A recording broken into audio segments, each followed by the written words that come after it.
warahmatullahi wabarakatuh. Perkenalkan, saya Yumna Salsabila Rosyada, nomor absen 26, kelas PS3A, akan menjelaskan tentang ringkasan sejarah dan perkembangan wakaf dalam Islam. Wakaf dikenal sejak zaman Nabi Muhammad SAW, saat beliau tiba di Madinah, tepatnya pada tahun 2 Hijriah. Menurut beberapa pendapat dari ulama, ada salah satu ulama yang berpendapat bahwa pelaku pertama dalam wakaf itu dilakukan oleh Nabi Muhammad untuk pembangunan masjid.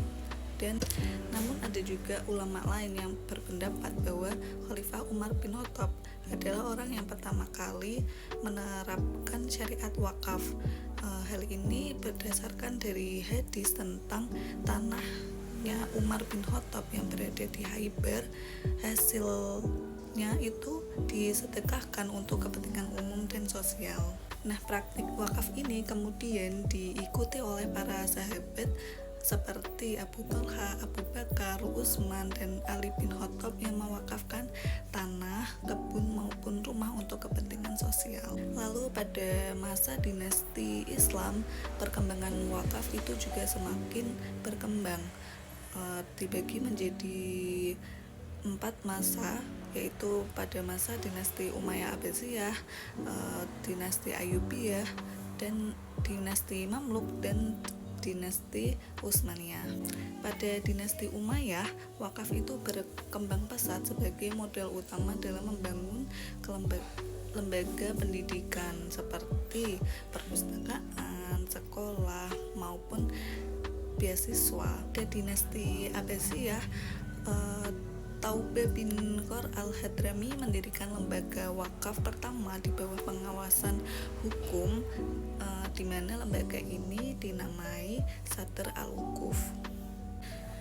Yang kedua, pada dinasti Ayyubiyah, hampir seluruh lahan pertanian itu menjadi aset wakaf yang dikelola oleh negara.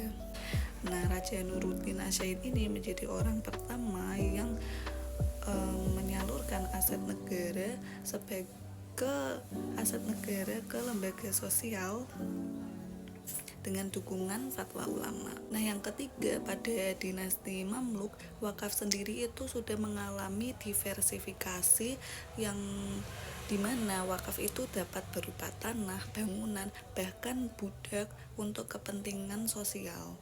Nah, yang terakhir, pada waktu dinasti Utsmaniyah itu peraturan wakaf semakin diperketat, seperti mulai ada peraturan pengelolaan wakaf, pencatatan, sertifikasi, dan pelembagaan resmi secara administratif dan legislatif. Dan juga hukum tentang status tanah wakaf itu mulai diperjelas saat dinasti Utsmaniyah, dan sistem ini berlanjut ke negara-negara muslim hingga saat ini.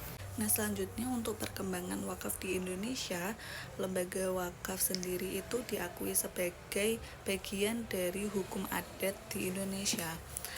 Indonesia memiliki banyak aset wakaf yang terdiri dari aset wakaf yang bergerak dan tidak bergerak. Di Indonesia sendiri, wakaf itu menjadi salah satu bentuk amal sosial yang memberikan manfaat untuk sekitar. Seiring berkembangnya zaman, muncul inovasi wakaf baru seperti wakaf uang dan wakaf hak kekayaan intelektual.